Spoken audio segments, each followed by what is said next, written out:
Welcome to LOP Topic Chat. This is Kuhan Luke. Today's topic will be revisiting Fukushima. You are listening to the Biased Propaganda Radio Network.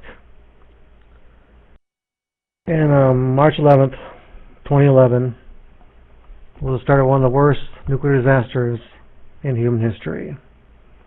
But before we get into that, though, we're going to get into how a nuclear reactor works, so that you can understand some stuff I'm going to say to you later on in the show.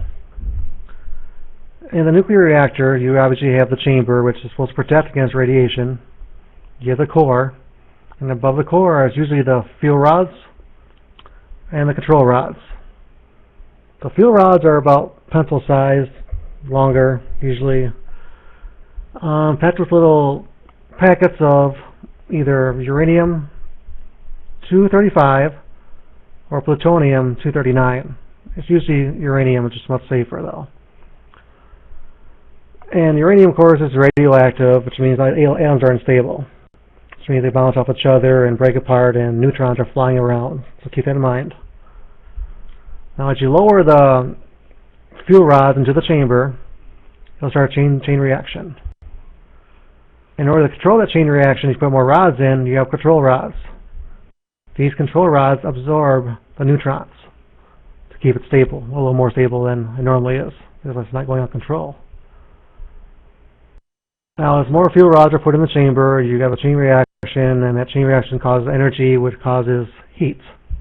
And that heat is what boils the water around the chamber, pushing the water through the pipes in the form of steam, and turning the turbines, which in turn gives electricity. The problem being is you got to keep these rods, these fuel rods, cool. If you don't, they heat up exponentially, and if they heat up enough, it will cause a meltdown or a partial meltdown in which the uranium or plutonium will start to melt through the rods. And when it does that, you're in trouble. A partial meltdown is when the rods start melting down and land on the bottom of the chamber, which is bad in itself. But the meltdown is what's really worse. If you're in a meltdown, it melts through the containment units into the groundwater, and massive amounts of radiation are released. Meltdown is the worst case scenario. It happened in Chernobyl. It almost happened in 3 Mile Island. That was a partial meltdown. They caught it in the chamber before it got out, which is good.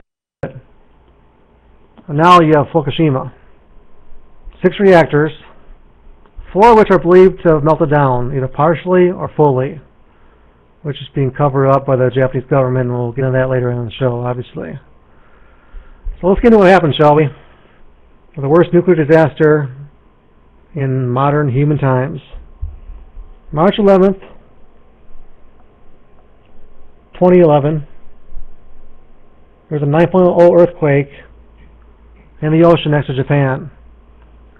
One of the worst earthquakes they have ever had. At the time, the plant was running with 3 reactors, and the earthquake hits. There's a lot of damage done, broken pipes, electricity goes out, but the generators kick in. They have diesel generators that kick in for this occurrence. The problem being is the tsunami happens 40 minutes later. You see, this plant was designed to withstand an earthquake of 7.2 magnitude. 9.0. That's exceptionally large. So it did some damage, obviously, but the backup generators kicked in. But no one expected the tsunami to happen as big as it was. It was 14 meters high. It went over the seawalls and until the backup generators, which basically fried them out. So now you have no power whatsoever going to the reactors. Bad news. Very bad. In some cases, there's water's draining from the reactor, not being replaced. They have no way to cool down the reactors now. So, what happens now is out of nightmares, basically. Worst case scenario ever. You have damage everywhere in Japan. A tsunami just hit. You have a nuclear plant with no power. None of the valves could be controlled at all. No one said. None. So, what should we have happening is the water is getting hotter and hotter.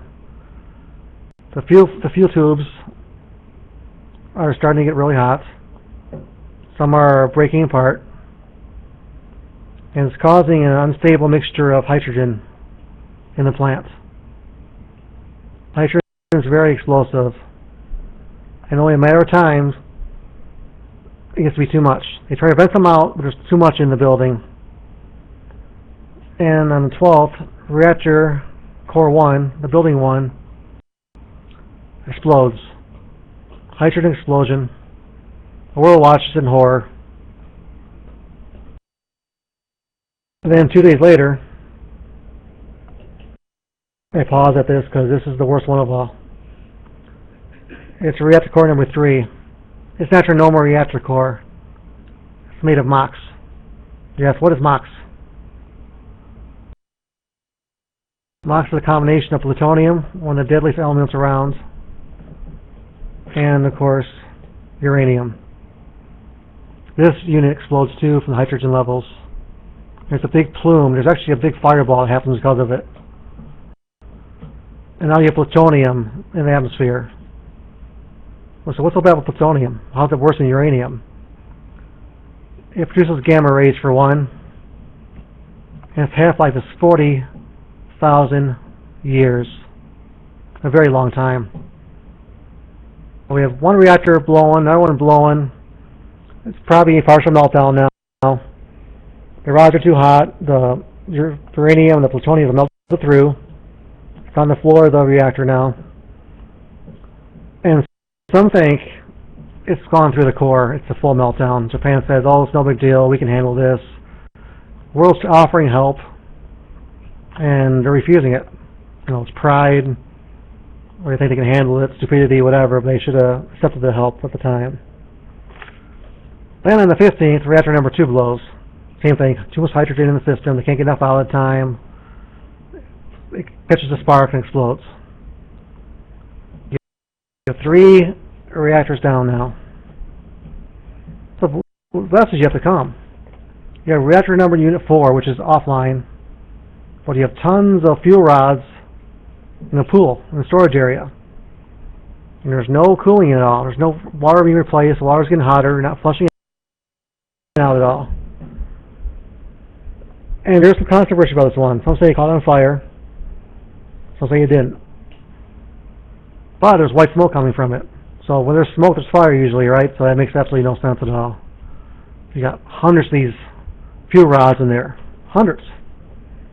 And now it's on fire, smoking, water's boiling. Confusing reports come out of Japan. At this time, they evacuate the surrounding area. 20,000 people are forced to evacuate with a 20-mile radius when you have 4 reactors in partial or full meltdown. We have the Japanese government saying, we got this, there's nothing to be scared about, it's not that high level of radiation. And Gymnasium brings up a really good point. At this time, like that, shouldn't the UN have stepped in? I can't stand the idea or operation of the UN, but Fuku demonstrate how irrelevant they are. Somebody should have stepped in, or we should have forced ourselves upon them, because this is not affecting Japan, this is affecting everybody. These plumes of radiation are going into the sea, they're going in the air, and they're heading our way, basically. They're heading to the east of North America. And this isn't a one-time thing, it's ongoing, it's almost 5 years later, and the levels are still there, something's higher now. And something shocking came out of Japan recently. We do not have the technology to stop this now, which is bad. And Scarlet goes, the Japanese told everyone they would regard antitrust intrusion on their soil as an act of war, basically. They have no military, but yeah, that's your point there. Buggle Girl will be joining us shortly on the mic and give us her opinion on this, though. But remember Chernobyl in Russia when that happened. There was only one reactor. Here you're dealing with 4 reactors. 3 were online, and 1 was offline storing the fuel rods.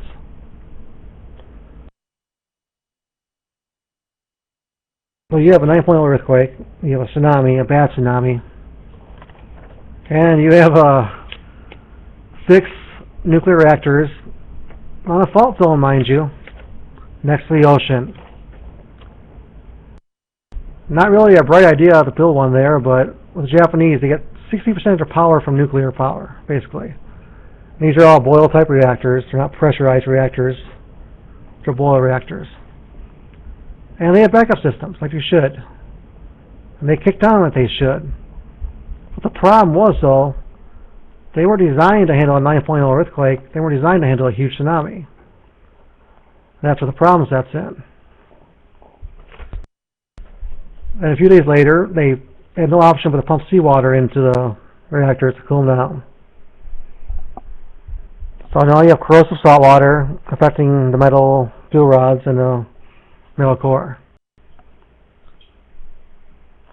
Salt is not good for that kind of stuff, and it's going to cause decay not only then, it's causing decay now with the remaining fuel tubes if there's any left. My opinion is it's 4 reactors in full meltdown mode. It's not partial like Japanese says. These are only partially meltdown. They're still in the chamber. No, they're not. When you have this huge amounts of radiation going to the sea from groundwater and from rainfall, it's obviously in the ground now. And the storage, they've finally got fresh water in there now. They've been using fresh water for the past couple of years, and they're storing the fresh water if it's radioactive. And these storage units are leaking into the sea. I forgot what figure it was, though, but it's like 400 tons of water going to the ocean every day. So, no, everything's safe, nothing to worry about, everything will be fine, it's low levels of radiation, and so on. So I want to ask the panel right now, Noble and Scarlett have their mics on, I'd like their opinion, I'd appreciate their opinion. Do you think if we would have acted soon enough, we could have stopped this from getting worse?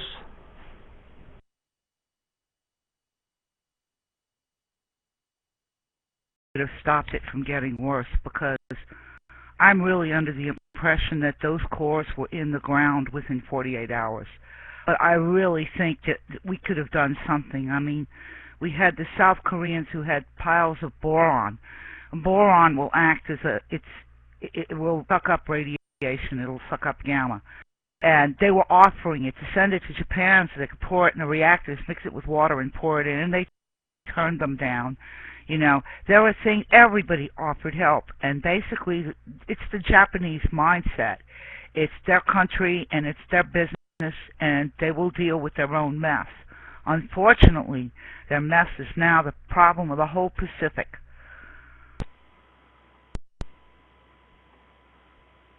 A large factor was the idea of base that the Japanese had, that it would be an embarrassment for them to admit that they were not technologically capable of dealing with basically what was their own mess. And so, if they had acted fast enough, perhaps they could have salvaged quite a bit out of the situation.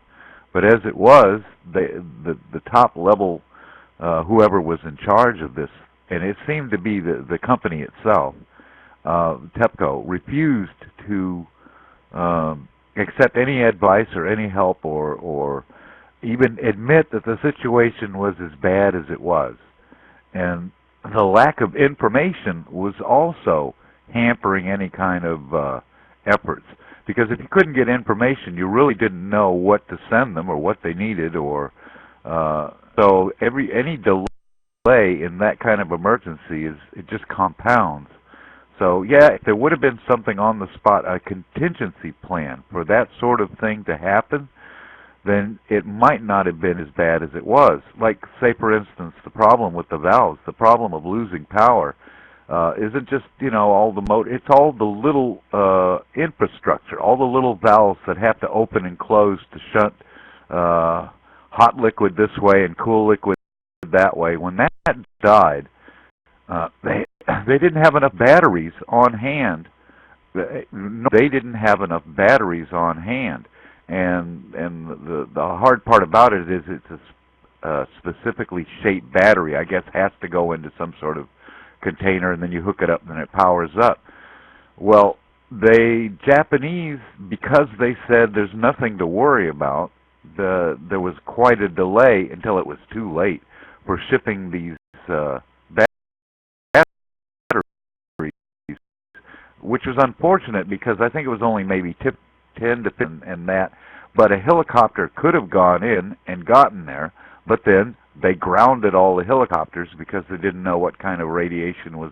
Oh yes, you're going to have casualties, but sure. That's safe though, and these guys have got radiation poisoning and have cancers now. They actually gone on a lawsuit, against the Navy because of this, because they were protected from it. And Scarlett told us in the room, thyroid cancer among children who lived in Fukushima has risen 6,000% in the past 5 years. Not 100%, not 200%, 6,000%. And not to answer earlier how many of the workers died. A lot of them died, and they cover that up too a little bit. They're not giving true numbers out. I mean, now they're finally admitting it's a full meltdown. Before it's a partial meltdown. Oh, it was only a few rods that broke through and melted through, and all is fine. Japanese are very prideful people, but you got to swallow your pride a little bit when you have a disaster of this proportions. It's not only going to affect Japan; it's going to affect the whole world eventually. And when you have plutonium running through the air, that has a death sentence. Anybody gets it. I forgot what the statistics are though, but if you have like one plutonium atom in your body, it can cause cancer. And this thing exploded big time. The number 3 reactor was probably the biggest explosion of all of them, basically. And you saw fireballs from that. And not only that, you saw some people claim weird lights coming from at nighttime, which is gamma radiation.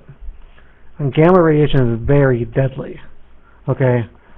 I mean, you have all kinds of these reports here, and it was big news for a while. It really was. It was all over the news and stuff. People were worried, and as the years went on, you see less and less about it, but it's still dangerous. That brings me to my next point, though. And in Canada, they did radiation tests, and the west coast of America, they did radiation tests, and somebody stopped doing them. This is from the government. You people are privately doing tests still, and it's way high. It's higher than normal throughout the whole America. Even on the East Coast, you're getting above average readings of radiation levels when it rains or snows. So, I mean, this is not going away at all. In some cases, it's actually getting stronger because my feeling is that the salt water corroded the fuel rods more than people think. And they're still decaying. Scarlett feels that it's a full meltdown. It's already done. There's no more. It's gone, All the fuel rods are gone. And I saw a little story I was reading today when I was studying this topic, and I couldn't believe it. You could tell it's a blatant lie. It said the 4th building, which was the storage unit for the fuel rods because it was offline, that they've all been safely removed and put in a storage area. What storage area do you have? You have 4 broken buildings that exploded, basically. Where are you storing these at? And I highly doubt they got all the rods out. Because I remember watching this story go down. I remember people saying it was on fire. The pool that they kept the fuel rods in was on fire, which is bad news. Very bad news. There was white smoke coming from it, which means, to me, I always learned there's smoke, there's fire. So, you don't know what to believe what's coming from Japan, though. I mean, even South Korea offered to use borium to help stop the reaction. They refused that, too.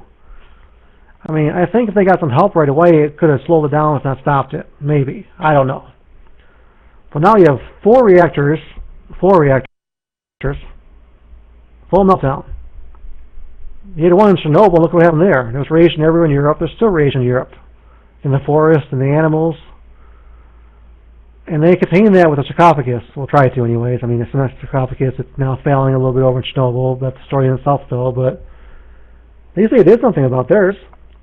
These are still open and spewing radiation out into the air, into the water, the ocean. I feel sorry for anyone living anywhere near close to Fukushima, you know. And the cancer rates are through the roof there. And you have reporters go over there and get their own stories, and it's bad. You have mutated plants. You have mutated animals over there, and mutations in humans.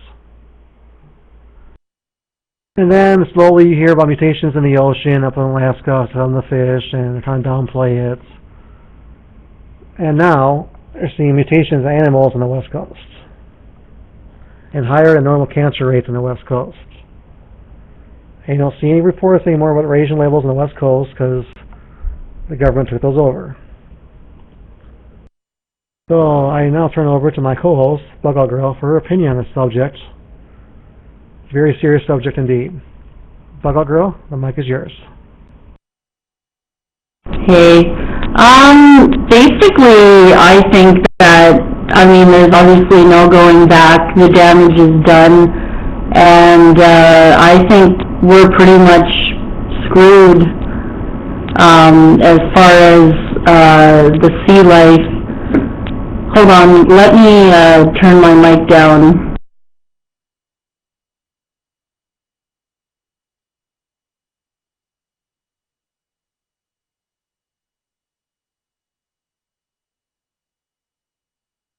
As we're waiting for that, I also want to point out a little Bible verse too, a little biology in this thing too, and there's a verse in Revelation that goes, "And everything in the sea died." This could very well be such a extinction level event. If everything starts dying in the ocean, it's going to affect the food chain tremendously. And not only that, this radiation is not going to go away anytime soon. Plutonium, like I said, is going to be floating around for a while. Same with uranium, Celsium, and everything else. There's different kinds of radiation that comes from the fuel rods when they need to break down and create new elements and stuff. And like I said, plutonium's half-life is 40,000 years. Well, this is not going away anytime soon. And now, Bug-Out Girl is back. Her mic is fixed, and here you go. Well, pretty much, you guys have already said pretty much what I was thinking.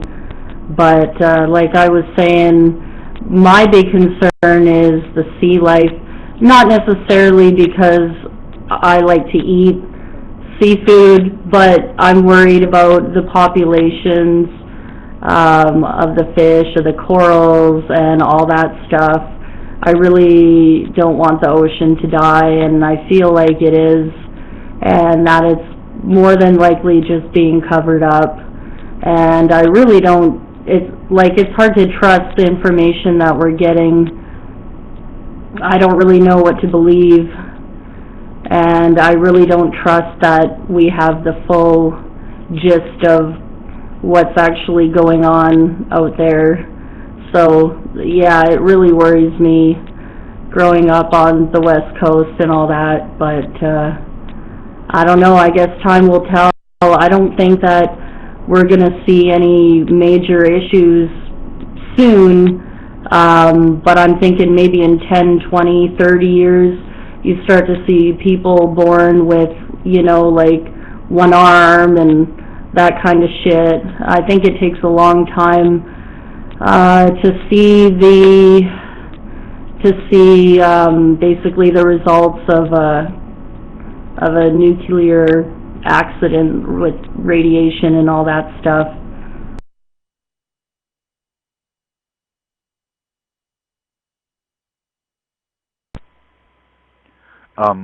The thing that bothers me about the whole situation is I wonder what the industry in general has learned from this, what they took away from this. Number one, are you prepared for this sort of contingency?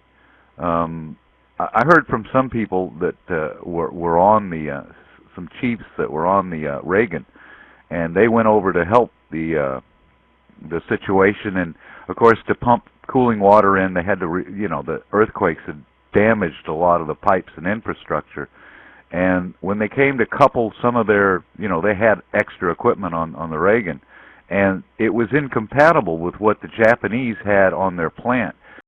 They had to do a lot of massive MacGyvering to come up with a coupling that would adapt between what they had as a pipe standard and what the Japanese were using. And the number one is I would standardize equipment so that in case of an emergency, you could MacGyver or borrow from one thing to another to try and come up with a patch on the spot and quickly. The other thing is I would have stored extra of everything somewhere on the plant. The idea that batteries were 10, 15 miles away that they needed, that were critical, that's reprehensible. That's sort of a critical equipment that should be there. Now, I haven't heard since from the industry that they've actually done such a thing. What I have heard is simply, no, nothing to see here, move along. And because it's expensive, of course. If you try and stockpile one of everything for a contingency, yeah, you're talking about a massive amount outlay of material. But on the other hand, if there's an emergency, then you're faced with 100, 1,000 times the cost in trying to patch the thing up, let alone lives and everything that's involved in having a radiation leak.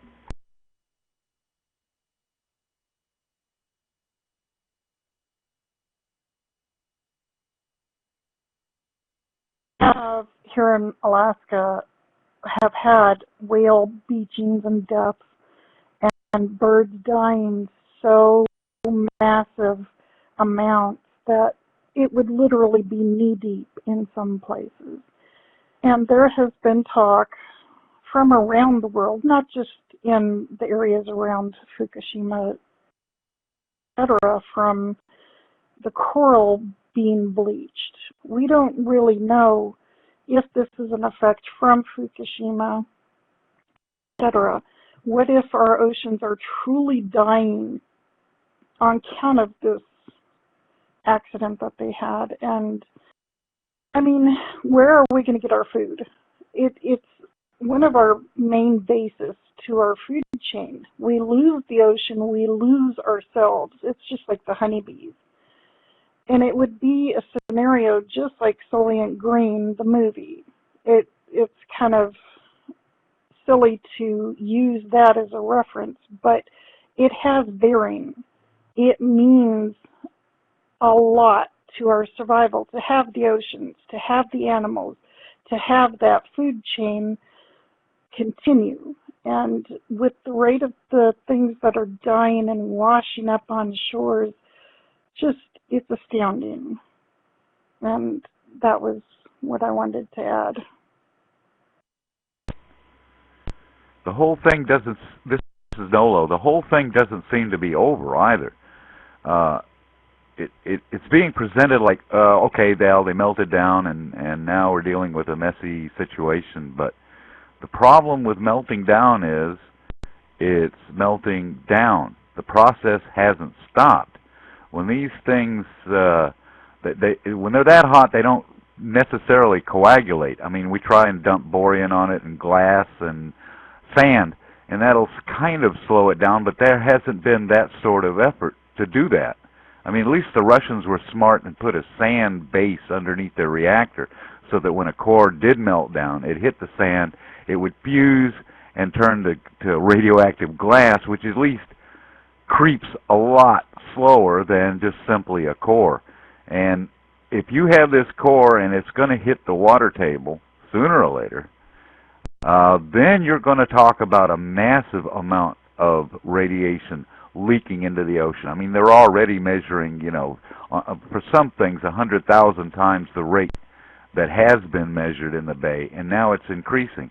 So when these cores start marching to the water table, and there's no reason why they wouldn't stop, this thing, I think it's going to go exponential in the amount of radiation that's released into the ocean. And not only that, if it hits the water table like you say it's going to, you're going to have a hydrothermal explosion, which will cause another massive earthquake, which I think is 10 times worse than it is. And Scholar brings up good points. And these cores keep me cool at this point. They can't. And Japan said on TV, we do not have the technology to stop this now. That's some scary stuff. What they want to do now is something that's totally ridiculous. It's so asinine. I don't even want to bring it up, though. They want to freeze the ground around it so that the so the water tables will keep flowing in the ocean. But yet you have all these tankers leaking radioactive water from being stored there, from being flushed into the core, basically, to cool it down.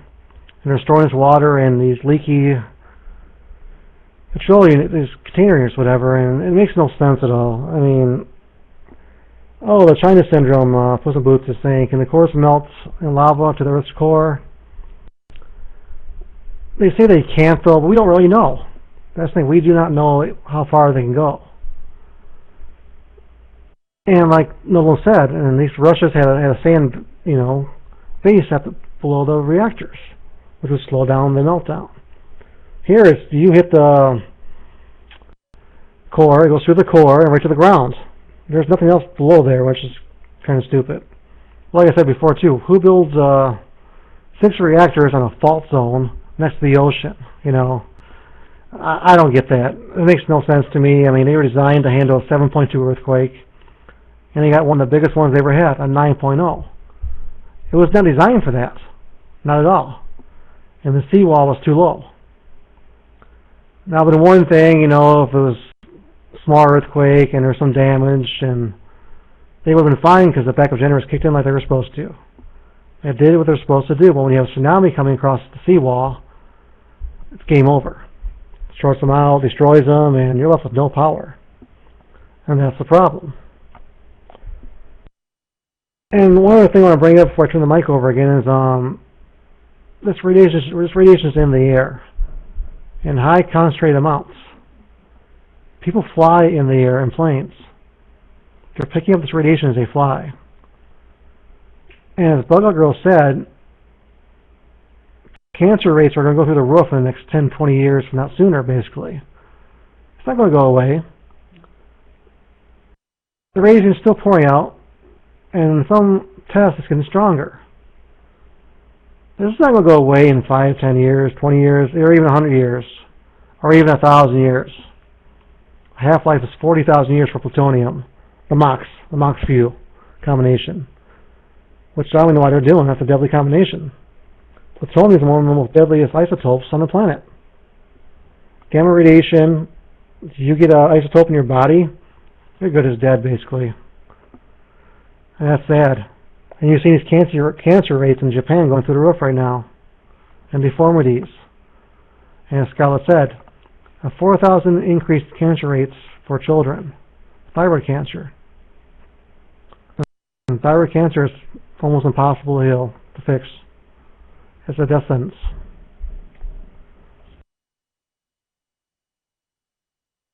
What I don't get, though, is all the cover-up for this, though. I mean, you want to tell the world what's going on so they can prepare for it, so they can do something about it.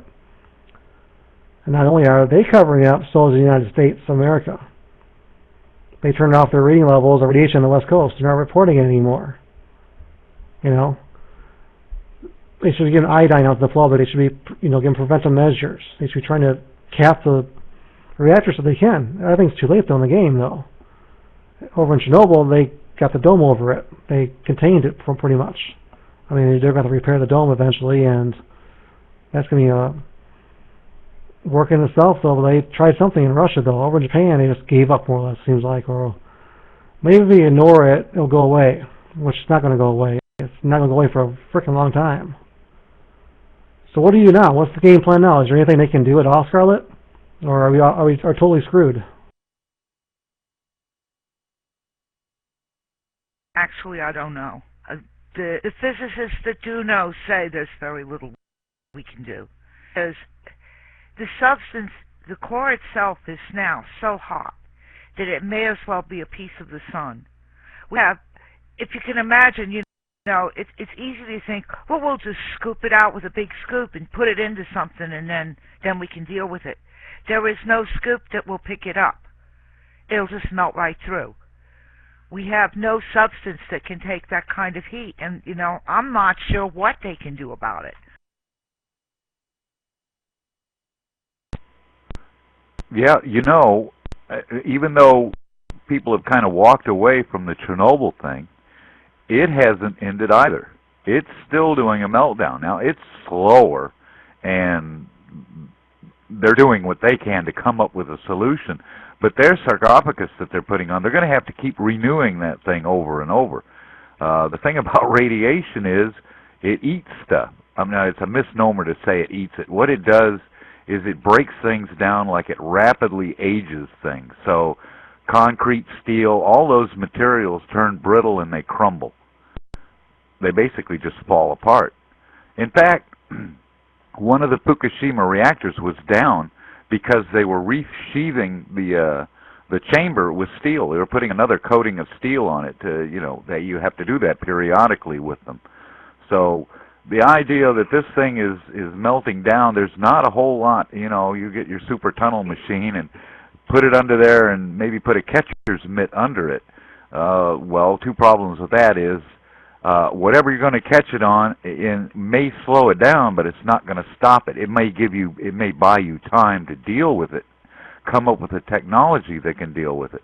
But the problem again with where Fukushima is situated is that it's a layer of rock over kind of a gravel clay base, layer upon layer under there. So it's going to be difficult in the extreme to tunnel under them, and at that point you're under sea level and you're down in the water table, and what you're looking at is a situation where you can't get up under it. To put a cap over the top of it is not going to help the situation. And the thing with the ice wall utterly failed.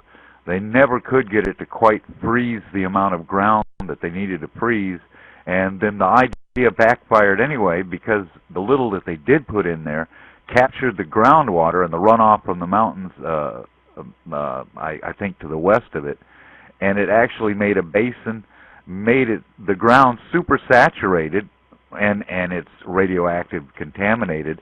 It overflows and goes into the sea also, but the other problem with that was it was making the foundation of Reactor 2 unstable. Now that's the one that they decided in their infinite wisdom to store used fuel rods, which are still radioactive, up in a tank in the top floor of the building. Well, you can imagine what would happen if that tank tipped over and all those rods spilled out, became exposed to the air, and they'd go kaboom. So I think they tried to remove a lot of the rods, to kind of get ahead of the situation, but I think enough of them were damaged they couldn't get them all out of that building. But the main problem was the ground became so saturated that everything became unstable. So they've had to abandon the idea of making a wall to freeze and contain everything within the compound. Thank you for that, Nolo. Much appreciated. One thing we haven't touched upon is all these dirbs from the tsunami. These dirbs will be radioactive because the water is pouring in the ocean and they'll stick to these dirbs, basically, and it's supposed to hit America, I do believe, this year sometime. And we have a member who lives on the west coast of America. I'm not going to say where, but Gymnasium lives on the west coast. How worried are you about these dirbs and the radiation levels coming to America in the form of the air and in the ocean? Are you concerned at all, Gymnasium?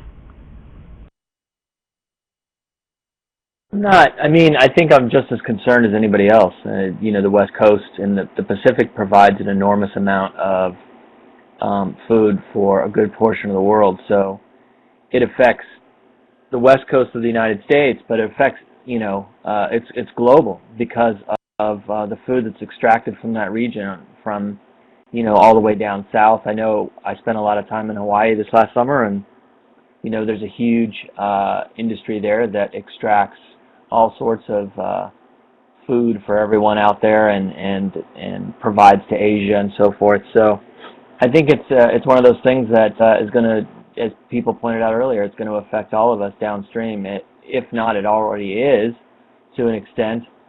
I'm kind of hoping too, like some others, that the ocean will overpower and clean up the toxins as it does. But yeah, I mean, even me, I love saltwater fish, and I now think twice about having it and have since 2011. And but as far as feeling the effects, I mean, I think the people, perhaps maybe the people in the Pacific Northwest may take more of the brunt, at least initially. I don't know. I have some other stuff that I want to add too, but I don't want to. that are related, but I don't want to derail. Oh, that's good. I mean, I just want to touch some more stuff on the West Coast stuff. I mean, there's been some testing going on from independently by people who are amateurs. So, I mean, take it what's worth, though. But their levels of radiation is like 10 times what it's supposed to be. It's almost in dangerous levels in some spots on the West Coast. And as you go towards the East Coast, then readings are still pretty high, too. They're not normal at all. So it is coming over here, you know. And it's not going to stop anytime soon, like I said. And I like seafood too. I mean, I love seafood. I'm a huge seafood lover. I can't really have it because my wife's allergic to it, but I refuse to eat anything from the Pacific Ocean. You know, I'll read the tags on the seafood before I eat it. I'll ask in the restaurant where it's from. If it's from the Pacific, I will not eat it. I'm sorry. I'm not going to risk it. I'm not going to risk my life on that. There's these huge amounts of radiation going into the sea every day. Tons of water is going in the ocean. It's radioactive because they can't stop it. And they're, like I said, their storage units for the water that's been in the reactor is leaking. You know, how about you fix these leaks a little bit first, you know? And for it's freezing the ground around the area, it's not going to work. It's never been done before, and I don't see it working, to be honest. I mean, I don't see why we haven't helped them out, or, you know, I mean, we refused all help. I mean, that's just ridiculous, so. And I see reports all the time about this, you know, how the readings are out through the roof. We see these charts all the time, how the plume is getting bigger and bigger. And eventually it's going to go into the Atlantic Ocean, it's going to go across the world, obviously. It's not going to be like an American thing, it won't be Japanese things, it's going to be world events, you know. And cancer rates everywhere will go through the roof. Look what happens when Chernobyl melted down. It went all over Europe. It went in the jet stream. It came over here a little bit too. It wasn't as bad though, but it spread around everywhere. And right now it's in the jet stream. It's spreading everywhere. It's in America. And I've heard some reports over it's over in Europe too. Limited amounts of radiation, but it's spreading everywhere. And it's not stopping. And I do believe NOLA has something to add to this. Go ahead, NOLA. Well, it was just a comment on I think Japan now is actually advertising for help. A little too late. The time to help was within the first several days. Now it's to the point where it's beyond our technological ability to deal with, I pretty much think. The other aspect to that is to determine exactly what you need to do to stop the meltdown requires you to investigate where's the core to begin with. You know, we just know it went down. The problem with that is all the investigative robots that we've sent down to try and get a peek, get a handle on what's going on, burn out before you can get anywhere close to where the bad situation is, let alone the first couple of chambers. It burns out the electronics. So if you can't even see, you're groping in the blind to trying to determine where something is, let alone, you know, how to get to it to deal with it. So you've got that compound problem. It in and of itself is a bad situation, but not being prepared for it to happen in other nuclear plants is almost nearly criminal. And here's the thing. It's a vulnerability of a plant like that it requires electricity to keep itself running. Well, it's no problem while it's running. It creates its electricity. But once the electricity is vanished, then you've got major problems. I mean major problems. There is no mechanical devices to control a reactor. They're almost all electronic. There's a few valves, but no, critical control systems require electronics. So here's the catch. If there's ever an EMP pulse, whoever's attacked by an EMP pulse, all the reactors in that country are going to be another Fukushima.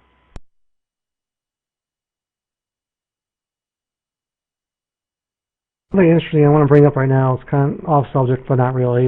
In Fukushima, they discovered something they never thought was possible. When they sent the robot in there and they discovered there's a fungus growing on the reactor. Mushrooms, eating away at radiation. This blew their minds. There's something from nature that can handle radiation. And also hemp can help too, but they discovered a fungus that can eat the radiation. It was growing naturally on the reactors in the Chernobyl. So maybe we can use this in the future if something happens like this again. And they're, doing tests on it now, experimenting on it though, but I found it fascinating though that nature has a cure for the problem, more or less. It's amazing though how sometimes the planet steps in and does its own thing. Call it again. Yeah, the problem is the mushrooms are highly radioactive because they're sucking it all up. So once you've used that, what do you do with them? I mean, if you put a big enough pile of them, in theory, they could go critical. There's a fungus that's growing all over Tokyo now that's jet black. They found out that it concentrates plutonium. And it grows on the iron railings, and it grows on the stone, and it grows about just on everything. It's all over.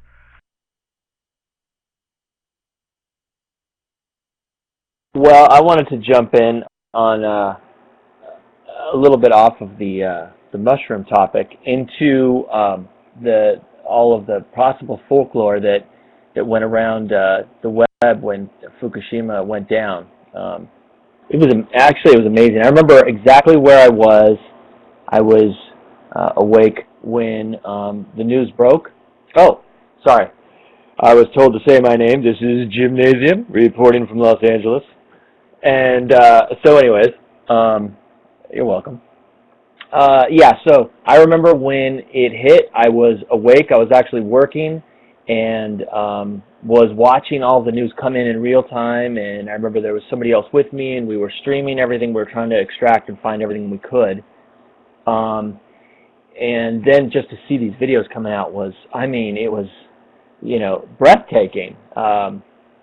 But then beyond that, in the subsequent days, finding out about what people thought about, as the conspiracy side. So, as I'm putting on my tinfoil hat now, it was really trippy to hear some of these things. Like, for example, that I believe there was rumor that the United States was moving high weapons grade uranium to Japan because they were in a stealthy way trying to arm them with regard to nukes as a means to have them closer to China, etc., and also because it gives Japan a little more prowess. But at the same time, as this weapons grade uranium is being moved to them via Israel from, I believe, somewhere out of Texas, it was like maybe Houston, that they receive the goods and so forth. Well, then the earthquake happens and the subsequent tsunami, and what is happening in the same time period was that the Japanese were vocally and with their actions supporting the Palestinians, and they were supporting, I believe they even supported statehood and the whole thing. Well, Israel can't have that, especially with an influential country like Japan, because that affects, a lot of the Western world, Asia, and so forth. So what does Israel do? Well, okay, boom, you have a tsunami. It hits. They're under siege from the water at a minimum, and Israel releases Stuxnet on them and hits Fukushima with that so that they can't do anything to defend themselves, causing the failure of all of their gear. Anyways, okay, I'll shut up now.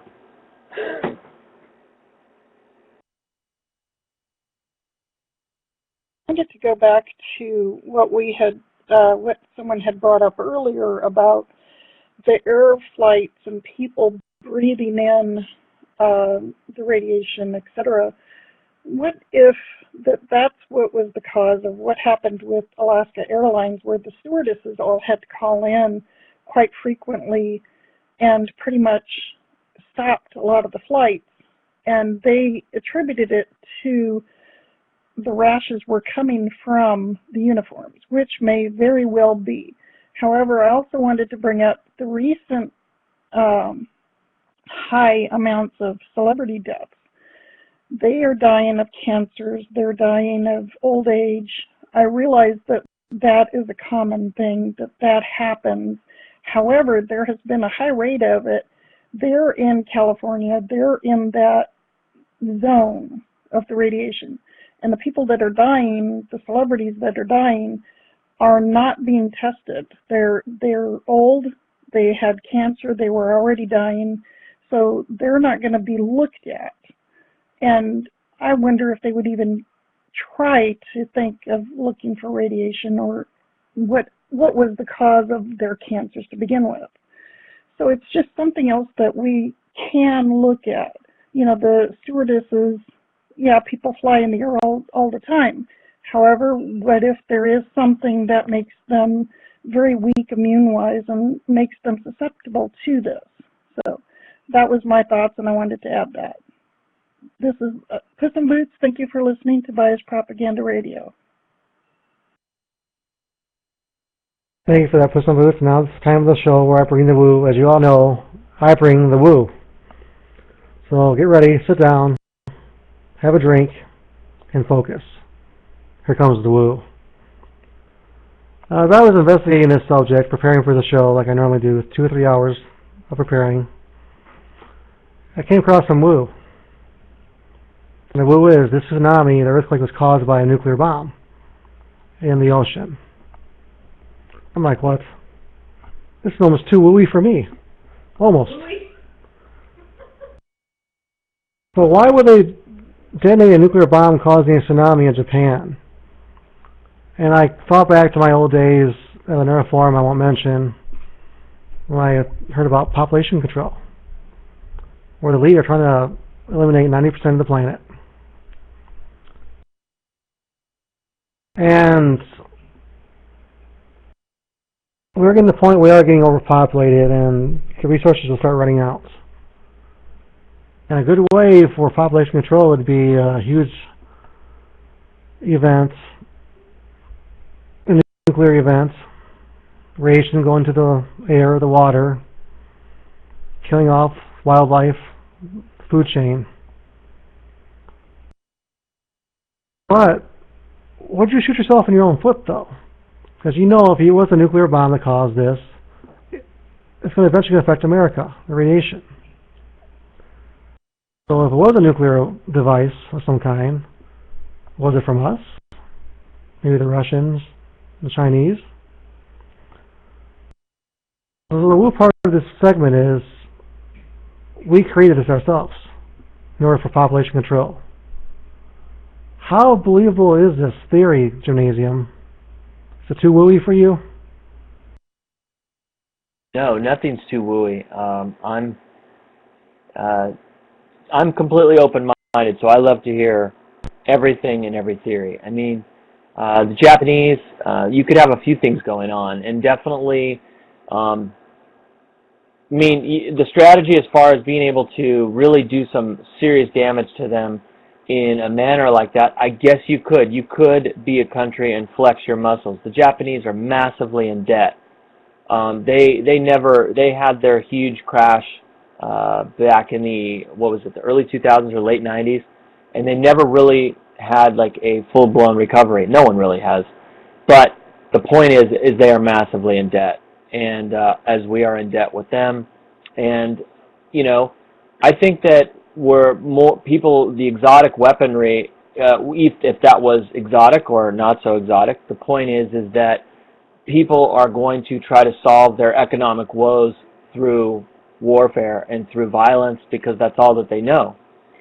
So, and then if you also want to, you know, flex your muscle for the rest of the world to see and maybe send a message, you go, well, let's go ahead and use this, and kind of, you know, there will be people that will know, and they won't necessarily say anything about it, but it'll be like, you know, here, look, this is what I have. Look at the things that have happened in China just in the last couple of years. You know, these where we're told, oh, a big munitions dump just blew up. Oh, it just so happened that they did something to thumb their nose at the West, and then it's like, you know, subsequent to that, something goes boom on their mainland. So, no, I'm totally open-minded. be a little far-fetched, though. Could it be revenge for World War II, possibly? Well, we're going to get them back now. We can't attack them militarily, though, but we can screw them over with radiation. That's another woo thing I was reading about, too, though, and you never know.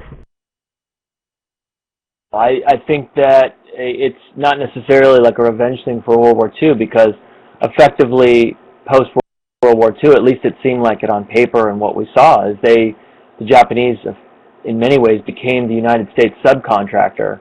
I mean, everything, remember, made in Japan. Of course, we long for those days because that stuff was so good. And, and still when you get things out of Japan, you're like, oh, that's great, Like if you get a Subaru that was made in Japan, it's far better than a Subaru that was made in the United States. Whatever, I know, I had one. But, so, I don't necessarily think it was something like that. I just think that, when people are in debt for an enormous amount of money, it's like we're in debt for an enormous amount of money. There's a couple of countries that are, carrying the same, at least type of debt, huge percentages. So, I just think that always violence is what they use to solve that, and big exotic weaponry, especially now more than ever, is going to reign supreme. I think over the next couple of years we're going to see stuff that is going to have a heavy-duty wow factor.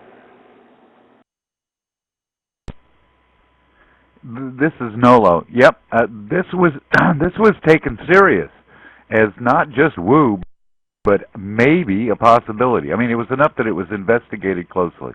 And when they scrutinized the seismic signatures, no nuclear trigger, whatever you want to call it, was involved. The way they have of determining this, I don't know myself, but this is the same way where they determined the last test by the Koreans was an atomic bomb and not a hydrogen bomb.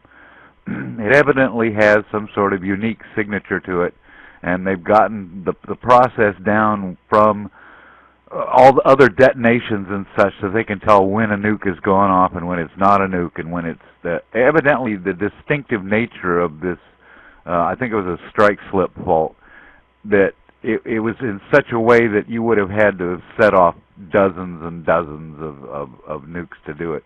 What really irritates me about the whole thing and the plant, you say that you shouldn't build a plant on a fault line, but that's not the only thing. You shouldn't have built a plant near where a tsunami would strike. There, in the surrounding countryside, if you go up the hill, and this might be from, say, the 1700s, sorry, that there were stones placed where the high water mark came the last time they had that sort of a tidal wave, a tsunami, hit. And so that line, of course, is well above where the plant is. So they had no excuse to say, oh, this has never happened before. Oh, this is so unexpected. We were taken by surprise. No, you had stones in your backyard marking exactly how high it's possible for the tide to go. So as far as I'm concerned, that's strike two. Yeah, I fully agree with you. And earlier when I was preparing for the show and I was in a room talking to some of the members here, Scarlett posted a link for some nuclear disasters in the past. And I could not believe how many accidents there have been, not only in America, but the whole world. I'm like, wow. I mean, you got 3 Mile Island, which is a partial meltdown. They're lucky they caught that, to be honest. Chernobyl was a full meltdown. In my honest, educated opinion, we have 4 full meltdowns in Japan right now. What is stopping this from happening again, like in America or anywhere else? When you're constantly having accidents, you see 1 or 2 every year, basically, a pipe burst or something goes wrong, computer error, or one of the fuel rods drops on the floor in an accident. Oops. But we have better reactors in some parts, though. We have pressure reactors, which is less likely to melt down, but majority of the reactors out there are water boil reactors. I mean, we're talking about switching to thorium reactors eventually, which is much safer. Still going to have some problems with that, though. But now over in Europe, you have fusion reactors going on. What's the difference? Fission breaks atoms apart. Fusion brings them together. You basically create a small sun, and you harness that energy. Not a lot of waste though, but extremely dangerous. If something goes wrong, you're going to lose the country basically when it comes to fusion reactors. So there's safer ways of energy out there. Why are we not doing them? And don't get me started on Tesla, you know. But these are dangerous plants. And anything can go wrong. And the meltdowns do affect the planet. Look at Chernobyl. They're still having cancer rates over there from that. Now, with the Fukushima 4 meltdowns, in my opinion, we're going to have cancer rates going through the roof for a very long time. So my panel of what's stopping this from happening again? Are we being more careful now, or is it still business as usual? Charlotte, there's nothing stopping it from happening. And there are third worlders with reactors. India had, you should look at the world reports of, India had either a partial or full meltdown and covered it up. They've got all kinds of mutations in the population in the area. There's an area in Russia where they put their dead nuclear vessels, and some of those have melted down. That's way up, you know, bordering the Arctic Circle. I think it's Nova.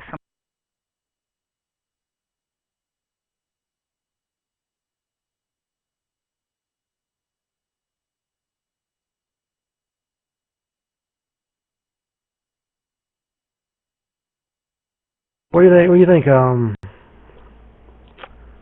Bubba Girl? Puss in Boots? What's your opinion on Yanolo? After Fukushima, was any new measures put in place to prevent this from happening again? I don't see anywhere, to be honest. I mean, I've seen talk about it, but there was an accident last year. I mean, there was an accident. Okay, I lived in Rockford, Illinois. It's no secret. And we have a plant from us, when I used to live there, 50 miles. Since I've been living there most of my life, we had 2 incidences that happened where radiation was released into the sky because something went wrong. So that was kind of scary, actually, you know. But if Charlie could post that link in the room again, though, it's a big list of accidents in America that have been reported. Who knows how many have not been reported, though? It's scary stuff, to be honest. Go ahead. No, I think this is Nolo. I think I mentioned before that I have seen. I read E&E News and a couple others, and I've seen no real effort to either prevent or contingency plans to handle a disaster like what happened in Fukushima. I've seen and heard tell that they're going to try a safer design of nuclear plant, but that doesn't answer the question of all the ones that are operating in the world now, and they all, to some extent or another, have the same sort of flaw. So I'm kind of hesitant to say that they've even learned their lesson from what's happened, except how to cover up with paperwork on who's responsible and who's to blame. I read the latest report that TEPCO has posted its highest earnings ever this year. So it's hard it's hard to say that anyone has learned any sort of lesson from this at all. I mean, I wouldn't want to go to the extremes where I would say no nuclear plants altogether. There are safer designs, and that's what I would be replacing the old plants with. But as far as the existing plants, no, I don't think any of them have learned the lessons whatsoever.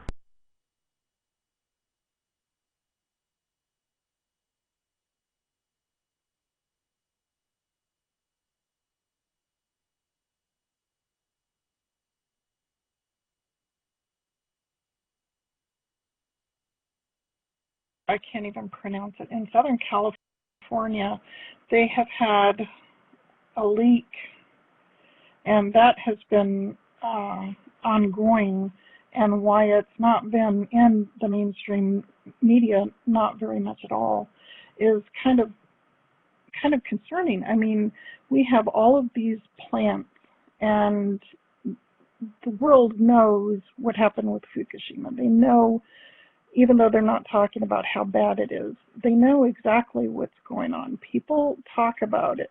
I hear people talking about it in the stores. I don't want to buy fish because of Fukushima. I don't want to buy shrimp because of Fukushima or because of BP. That's neither here nor there. It's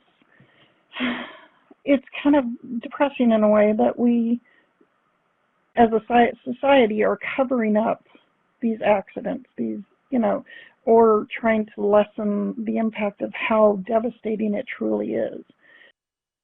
Anyway, that was my opinion on it, is how even us, the United States, are covering this up, and it's just not right.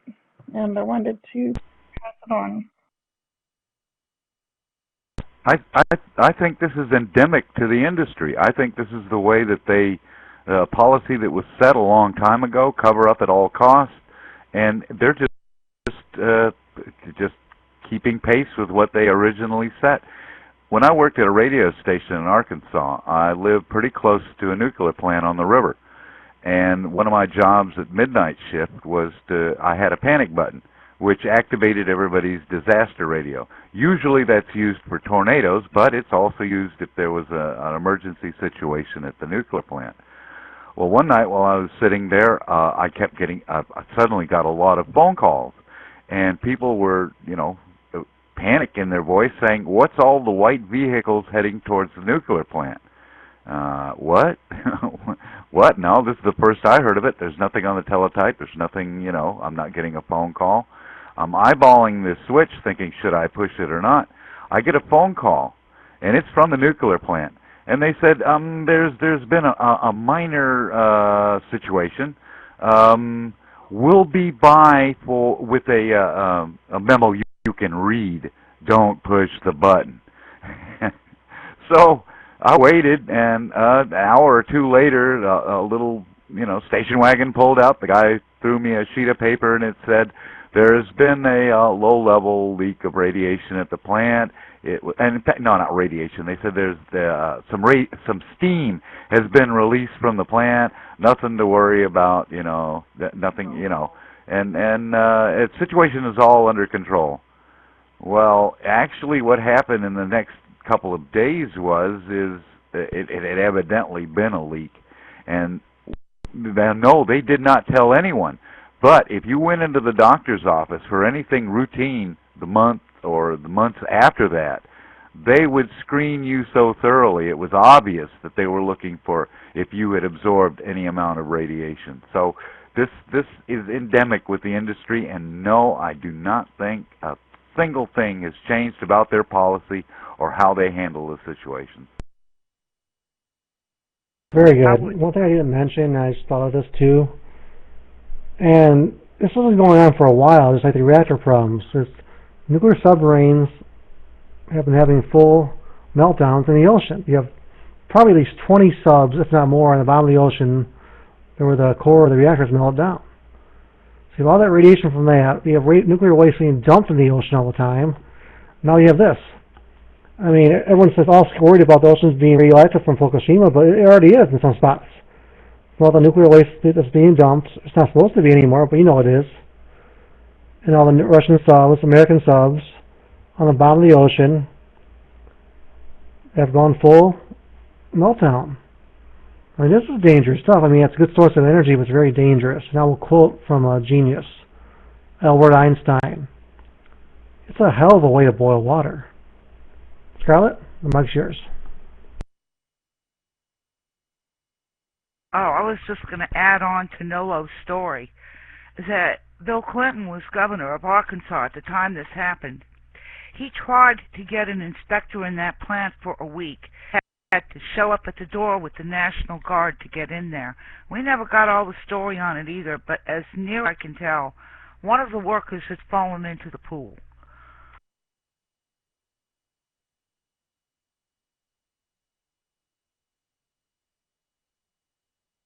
Yeah, I was looking over some of the accident reports you gave me in the forum, but in the chat room, and people being shocked to death, radiation exposure, people falling in the pool. I mean, there's some bad stuff there, man. Some killer stuff too. Like one was a pipe being mislabeled, and it was actually a pipe that had electricity running through it, and the guy shot himself to death basically.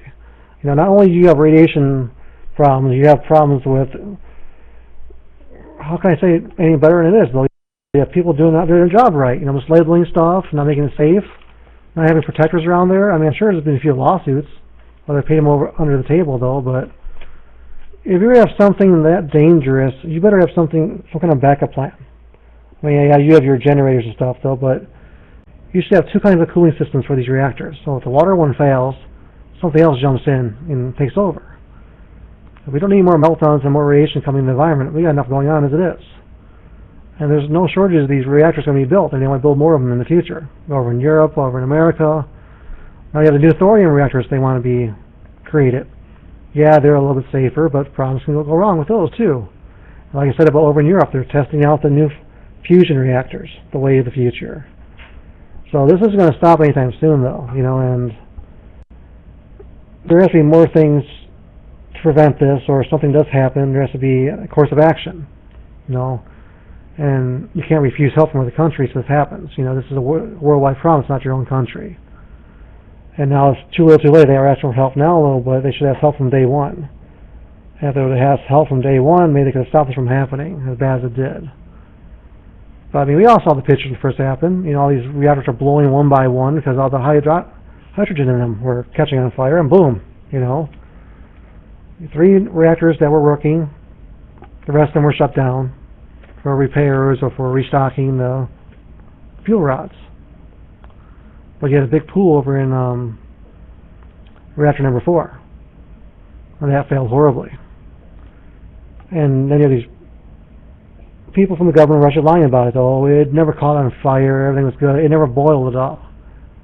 Okay, if it never boiled at all, then why is there smoke coming from it? White smoke. I remember the white smoke.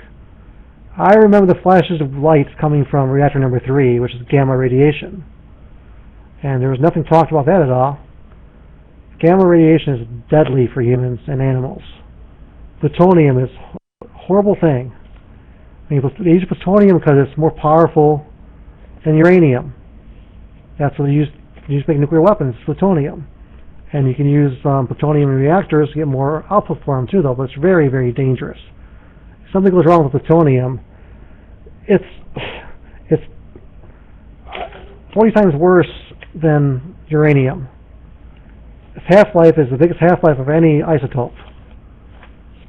And it's the most deadliest one of all, because it causes gamma radiation.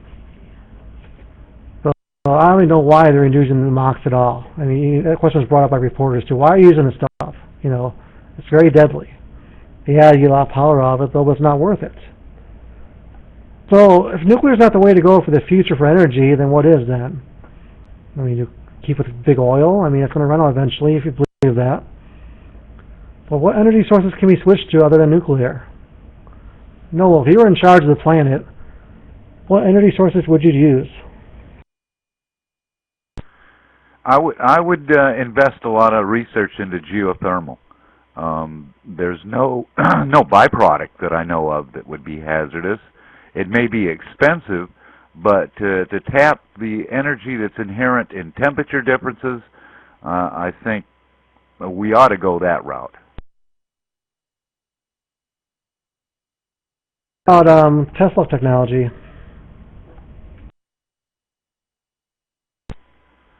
Well, to tell you the truth, I don't know that much about it. So from what I did hear, though, is that some of the byproducts of it testing was earthquakes. So I'm not. I would definitely research it thoroughly before I gave it a spin.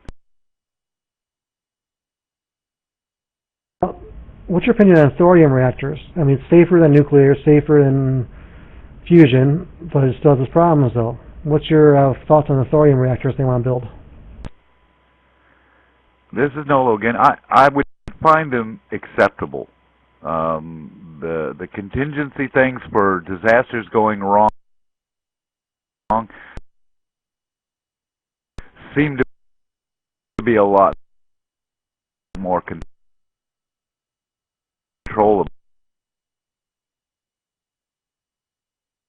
Something they've always talked about they've never used before is using turbines in the currents of the ocean.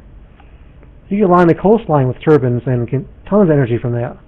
Why are we not doing that at all? It's beyond me. I mean, there's still solar. I mean, you use solar in the deserts. There's wind power. I mean, there's other sources of safe energy out there. It's not big oil. It's not nuclear. I mean, and as new technologies arise, it's that we should be slowly getting away from these nuclear reactors. I mean, they're death traps, basically. I mean, what happens, and we haven't talked about this at all, what happens if the grid goes down? There's a huge solar storm and knocks the grid out from North America. Not only without power for everybody, but these nuclear reactors have no backup other than the diesel generators. And eventually that diesel is going to run out. So what do? We're not prepared for a grid flaw when it comes to nuclear energy. And God forbid we ever have a nuclear war or a third world war and these plants will go without any energy. You're going to have fallout everywhere. And then Nolo says, EMP, we're truly fucked. Excuse the French, but it's true.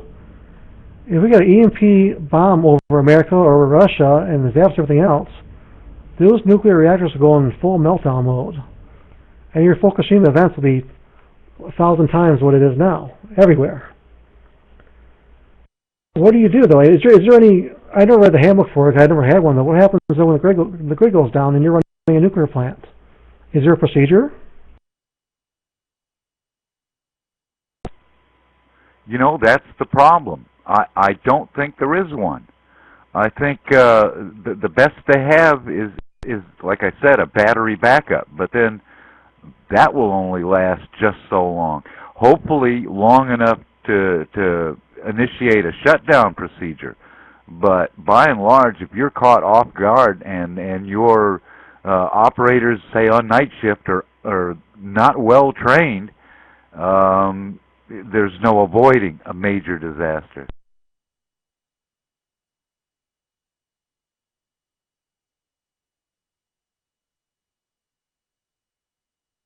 What's your thoughts on this gymnasium? I was just listening. However, I was thinking about a few things as you were pointing out. You know, how do we deal with things, and how do we mitigate some type of disaster? And you know, with regard to even the usage of this energy and just the usage of the various different forms of mainstream energy that we produce and consume today, you know, we do that because it makes money. It's still, you know, there's no doubt that there are what we would consider right now alternative forms of energy that are not alternatives. They're just, there's energy out there that we can extract and use, but why do that when you still have the masses using something low grade, low tech, that they can continue to make an enormous amount of money off of us? And you know, I'm sure that there's already probably known ways to clean up disasters and things of that nature. I mean, you know, with the way that nuclear reactors are green-lighted around the planet for usage. I mean, of course, you know, the Western establishment got mad about Iran wanting to build nuclear reactors, and they tried to blame it on that it had to do with weaponry and things of that nature, and it could have. And who cares? Because the way I look at it is that if it's good enough for the U.S. can build its nuclear reactors, can arm itself with nuclear weapons. Well, then why can't any other sovereign country that wants to emulate do the same? So, I feel like there are alternative energy forms out there. We even see like how much better, even just for us, the consumers, that solar energy has gotten. And you know, when we look at the PV panels and stuff that have come out now versus the ones that were 10 years ago, they're already like light years better. Those already existed, but you give the consumers what they'll take until they get tired of it, and then you got to make them feel like they're getting something new. Then you know, it's kind of like with hybrid cars and things of that nature. It's like, you know, just spoon feed. So we really won't get the good stuff. We're not going to. We're not supposed to. You know, we think that we're getting some cool and on the edge, but we're not. We're not anywhere close to it. Very good. We're bringing up a point in our chat room. You know, it's a separate system, but the turbines and the electrical grid inside of it can be touched. And also another question I'd like to ask the panel is, we're in the age of terrorism, sad to say. I'm pretty sure nuclear plants have their own security there, though, but could a nuclear plant receive a terrorist attack, and then could damage be done? Or is it almost impossible to damage those?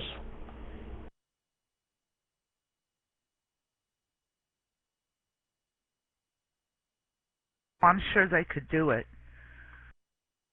They're only saying it'll be easy.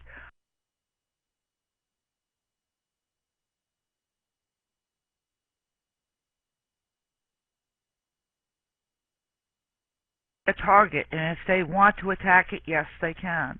If they know exactly what to do and they can hold out long enough, yeah, they could cause problems.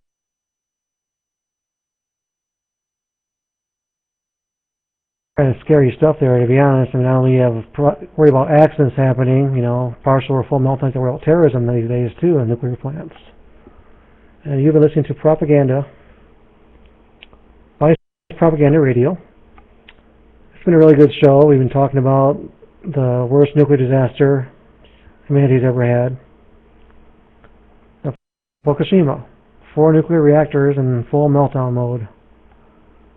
Caused from a 9.0 earthquake. It also caused a tsunami, which damaged the backup system. Almost 5 years later, only when the event happened, though, but the radiation is still coming out. It's pretty strong, and it will be for a very long time. And you'll see more reports of cancer rates going up. You'll see more deformities in nature, more animals with cancer and tumors, and eventually it's going to affect our food supply of seafood. Eventually people are going to wise up, quit buying seafood from the Pacific, and it's going to affect businesses too, and local economies. This is not a good thing. And it's not going to stop anytime soon. This won't be the last time a nuclear accident happens. I can promise you that. I mean, we've been really lucky since Chernobyl until now. But a natural disaster can cause anything to happen when it comes to nuclear energy and nuclear plants. A big enough earthquake, maybe a big enough tornado can affect these things and cause a partial or full meltdown.